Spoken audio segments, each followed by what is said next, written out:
Welcome back, dear viewers, and to shed more light on Egypt's relations and ties of cooperation between Egypt, Greece and Cyprus, we're glad to be joined over the phone by Ambassador Gamal Bayoumi, former assistant to the Foreign Minister. Good afternoon, Mr. Ambassador. Good afternoon. Ambassador Bayoumi, political, economic and military ties between Egypt and Greece have developed into a model to be followed in the region to achieve integration. How do you see the significance of President Sisi's recent visit to Greece, sir? I'll start also by historical and human relations between the three countries.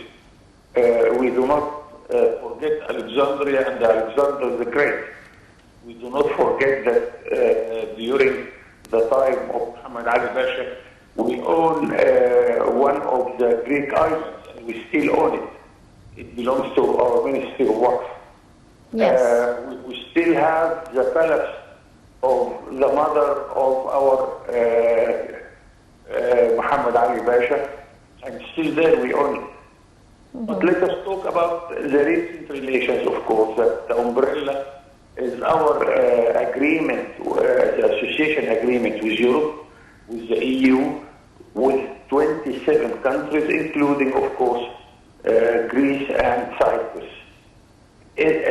Before that, of course, we were in a position that Egypt is managing very positive policies concerning illegal migration, that everybody is praising and appreciating Egypt's position there. We have a big community in Greece, especially in the field of maritime transport and in the field of industry, of textile. Cyprus, of course, we support its position as one unified country. And lately, we have a very important development when we discover the new discoveries of gas in the Eastern Mediterranean. And now we establish the East Mediterranean Gas Forum with a siege in Cairo. 7 countries are members. And here we have a new dimension of the relations concerning energy. And the European Union is supporting Egypt as a center to export energy to Europe.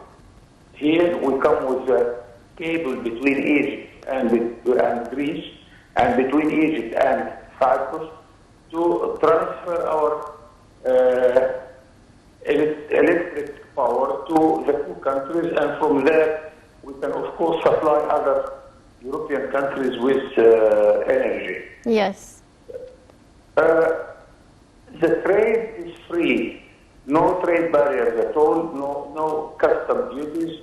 That's why we aim to ameliorate and even double the volume of trade between Egypt and the other 2 countries and the whole European Union, because after we signed the agreement, our exports to Europe was increasing by 4 times. This is a good lead and good development of our relations. Yes. Here we have what we call a subcontinental group. The group here is the 3 countries, such as the group which our president visited last week in Budapest, Visegrad, another 4 European countries. So we have the big umbrella, which is the European Union, and then we have sub-regional groups who are ready to deepen in the relation much more than the European Union umbrella is offering. Right. Mr. Ambassador, Greece's president said that he shares the same views as that of President Sisi on Libya and Palestine. What's the Greece's stance on Libya, and how have both countries coordinated efforts on illegal immigration? This is important because the threat to Libya is also a threat to Greece and Cyprus on the Eastern Mediterranean. There is a country who want to share with them the wealth of oil and gas in this area. While nobody will support this idea, the European Union is standing quite strong position with Greek and Cyprus position. The NATO also is threatening Turkey to behave in this concern. I hope that in the coming days we shall see a sort of better position from Turkey, but Turkey is still hesitant between behaving well and keeping good relations with its neighbor, and to be greedy and to want to have a part of a wealth which they do not own. Anyway, we have to wait and see, but the good thing that all the East Mediterranean countries are with us, that we are managing this crisis quite carefully, and at the end, we are in a good position. Right. Sir, on the European level, the Cypriot president said he insisted on and supported a partnership agreement between the EU and Egypt. What would be the benefits of a partnership agreement with the European Union? Of course, European Union, as you well know, is our main trade partner, the largest investor in Egypt, and the largest economic cooperation partner in our part. Yes. So we are really enjoying the economic and the technical cooperation of Europe. We are the largest country in the world benefiting from the European Union development assistance, and this is very good. Also, I am proud to say that we are the best country using these loans and grants. That's why I can tell you that Europe is keen to widen the cooperation with Egypt in all these fields, whether in trade, in development assistance, and investment. But above all of this, we have also the human relations, because we have something more than 1 million Egyptians of very high quality living and working in the European Union. Sir, would you please elaborate on the Euro-Africa Interconnector project, which will link the power grids of Egypt, Greece, and Cyprus together? This is a very important dimension because Egypt was defending the position of Europe, of Africa. Africa is a large continent, but unfortunately, Africa is not getting enough investment in its dimension. Africa, the flow of money from Africa to Europe is much more than the flow of money coming from Europe to Africa. This is not normal, because Africa is paying its debts and it's paying also the invoice of its imports. Yes. Africa is not exporting enough and is not getting enough investment. Here comes Egypt since the Sharm el-Sheikh conference, and we convinced Europe and they agreed on investing in Africa with the help of the Egyptian experience and with the European finance. Here we must say that China also agreed upon that, Japan agreed upon that. Yes. So let us try, but by the way, I must be honest with you, saying that this is not easy. Africa needs to do its homework also, because we have a lot of bureaucracy, a lot of problems concerning the banking system and transport, and many things must be ameliorated in Africa before we think that we can attract enough foreign direct investment. Right. Well, sir, speaking of trade and economic relations with both countries, how have such ties developed, and what about the volume of trade and the Greece and Cyprus investments in Egypt? It is good, but it's not very good. I must be honest here, that we have all the reason to double the volume of trade and double the volume of investment.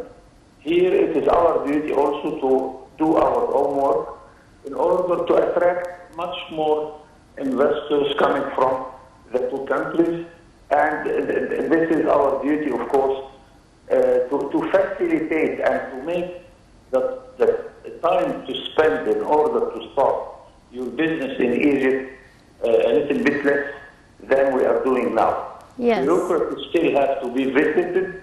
Our banking system is good, but not good enough. Many things we have to visit until we make it really attractive to any partner from any part of the world, especially from Greece and Cyprus. Mm-hmm.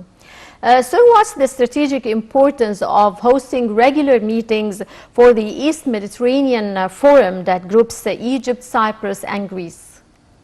This is very important from the practical point of view, because of course, as you well know, that diplomacy is depending on ambassadors, but ambassadors are not enough.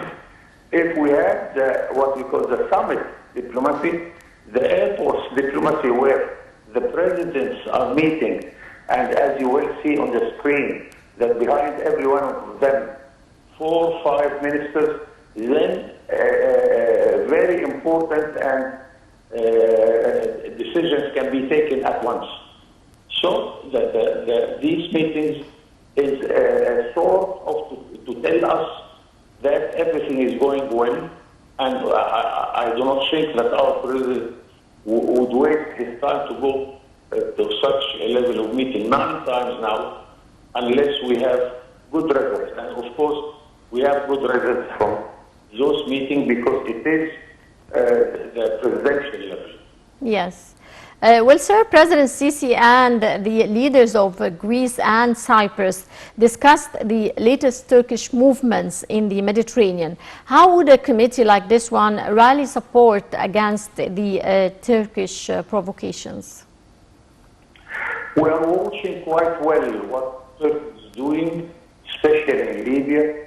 Our president's speech a few months ago at Mohammed Naguib camp in north of Egypt, saying that there is a red tape.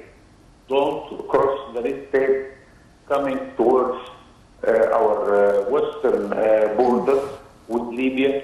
I think the situation in Libya is getting a little bit better, but we still have thousands of terrorist people.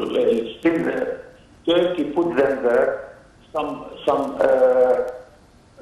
soldiers and officers from Turkey are there illegally, and here the EU is not happy with that. Even the NATO pact is not happy with that. Yes. So we have a strong position, and I think we are not alone there. We can continue, but the good news is that Turkey and Egypt has committed a couple of meetings in order to discuss all these matters, but it's not yet moving towards the result we want to see. Right. Well, I would like to thank you very much, Ambassador Gamal Bayoumi, former assistant to the Foreign Minister. Many thanks for your insight. Thank you. Thank you, sir. Dear viewers, that brings us to the end of this edition of Africa Today. Many thanks for watching, and stay tuned for more coming up here on Nile TV International.